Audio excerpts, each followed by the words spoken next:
The moment I walked into the dimly lit cafe and spotted her sitting there, I felt a thrill mixed with a pang of guilt. She looked up from her coffee, eyes locking with mine, and I felt the familiar rush of adrenaline that only our illicit meetings could spark. We exchanged the usual pleasantries, the kind that masked the underlying tension of our secret affair. But today, there was something different in her demeanor, something that I couldn't quite place until she dropped the bombshell. She was my wife's therapist. My heart sank as the realization hit me like a freight train. Every intimate detail I'd shared with her, every secret and fear, had been laid bare before the very person who was supposed to help my wife heal.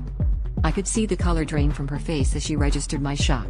The room seemed to spin as I struggled to comprehend the layers of betrayal. My mind raced back to every conversation we'd had, every whispered promise. How could I have been so blind?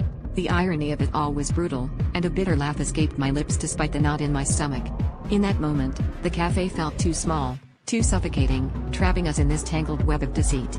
I wanted to confront her, to demand answers, but a part of me was terrified of what she might say, of what this revelation meant for my marriage. As I sat there, thoughts swirling chaotically, I realized she wasn't the only one with secrets.